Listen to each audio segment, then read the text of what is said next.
Hello everyone. তো আজকে হচ্ছে বৃহস্পতিবার, আবিরের পরীক্ষা ছিল, ইংলিশ পরীক্ষা। এখন বাজে বিকেল 5:30। আমি এই বাড়িতে সবে এলাম পুজো দিতে, বৃহস্পতিবারের ঘট বসাতে। আর বাইরের ওয়েদারটা দেখো জাস্ট। তোমরা ভিডিওটা অবশ্যই পেয়েছো। আর আমার চোখটা ছলছল করছে কি কারণে জানো? একটা জিনিস তোমাদের দেখাচ্ছি, দাঁড়াও। এই দেখো আমার মায়ের তুলসী মঞ্চটা,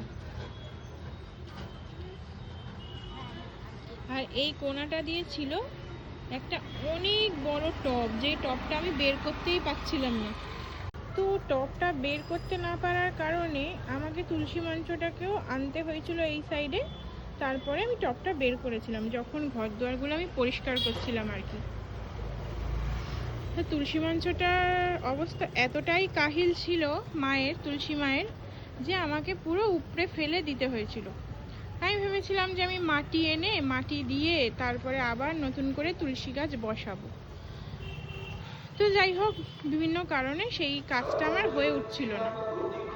তো আজকে বৃহস্পতিবার পুজো দিতে এসে আমার সব থেকে বড় পাওনা আমি তুলসী মঞ্চপের দিকে তাকাই, ওখানে ভিডিও শ্যুট করতে করতে ব্যালকনির ওইদিকে দেখি গাছটাতে কোনো মাটি দিতেও হয়নি, কোনো চারা বসাতেও হয়নি।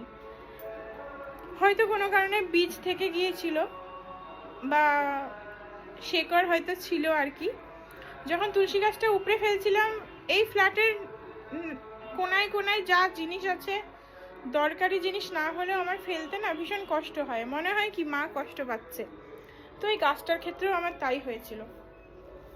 কিন্তু বিনা চারা বসানোতে, বিনা মাটি দেওয়াতে, মানে মাটিটাও এতটাই আমি গাছটাকে টেনে উপরে তুলেছিলাম, মানে গাছটা পুরো শুকিয়ে কাঠ হয়ে গেছিলো, বুঝলে। অনেক দিন জল না পাওয়ায়, ধূপ ধুনো না পাওয়ায় সেটা কি আর সতেজ থাকে? আর মা গেছে 6ই ডিসেম্বর, তারপর দিয়ে সেরকমভাবে বৃষ্টি বাদল কোনোটাই হয়নি। তো আমি ভেবেছিলাম যে সবটাই আমাকে আবার নতুন করে গড়তে হবে, কিন্তু না, দেখো কত সুন্দর সতেজ গাছ বেরিয়েছে। এই বৃহস্পতিবারে আমার এটাই বেশি বড় পাওনা। তো ওই বাড়ির কাজকর্ম সেরে দোকানে চলে এলাম, এসে একটু টিফিন সেরে নিচ্ছি, কারণ ভীষণ পরিমাণে খিদে পেয়েছে। আর চলো খেয়ে নিয়ে তোমাদের কয়েকটা শাড়ি কালেকশন দেখাই। শাড়ি এখনও সেরকমভাবে তোলা হয়নি, পুজোর আগ দিয়ে তুলবো, তবু কয়েকটা মাল তুলেছি, তোমাদের সাথে সেগুলো শেয়ার করছি। যদি তোমাদের কারোর কোনো জিনিস পছন্দ হয়ে থাকে অবশ্যই আমার সাথে কন্ট্যাক্ট করো, আমি কন্ট্যাক্ট নাম্বার দিয়ে দেব। তার আগে কমেন্টে জানিও, তাহলে যত তাড়াতাড়ি সম্ভব আমার সমস্ত কালেকশন নিয়ে, শাড়ি, কুর্তি, চুড়িদার সেট, বিভিন্ন রকম কসমেটিক্স নিয়ে খুব শিগগিরই লাইভে আসবো। চলো টাটা, বাই।